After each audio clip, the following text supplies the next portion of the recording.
Remembering the Holocaust has become a national pastime, much like baseball. It's an event for everyone, especially the wide-eyed spectator.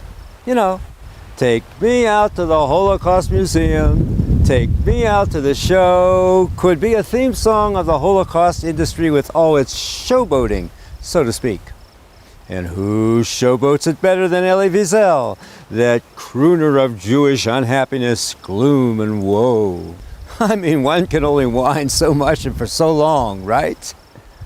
Well, here's some tips for all those yearning to replace him. First, make sure you string your sorrow with hushed tones. This will give your lament a sacred and distant hum. Something like this. I've not. So how I managed, I don't know. Before my father died, I knew I wanted to live for his sake.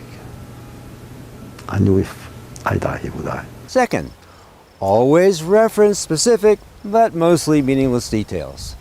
This will give you a kind of authenticity that no one could question, like naming guards would, or who your prison mates were, and what you exactly did all those days of your long years at Auschwitz.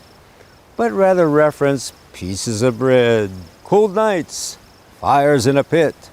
Who could ever question things like that?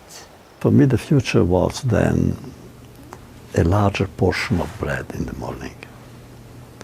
And that larger portion of bread was to me more important than the greatest book in the world, the greatest novel written by the greatest novelist.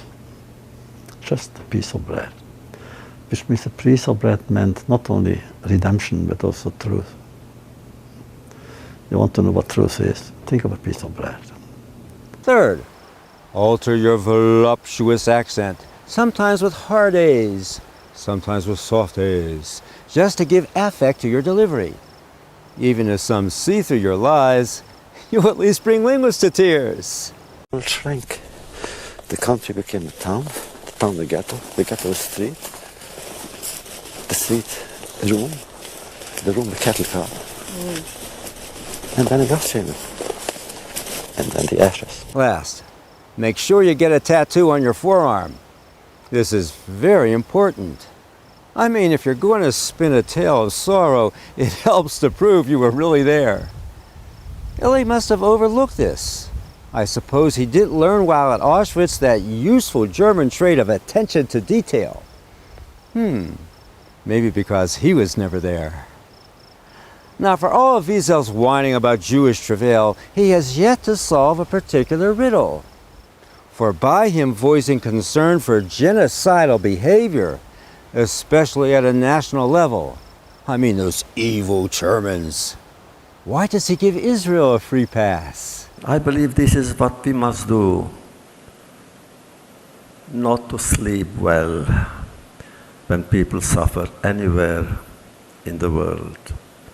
Not to sleep well when some are persecuted. Palestinians are losing their homes, their rights, their water, and their farms right now. That's a lot more than a piece of bread. But denouncing perpetration of genocide by any race other than Jewry is good business for the likes of Elie Wiesel. So if you're thinking of replacing him, it might help your cause if you voice injustice done to all people, not just Jews.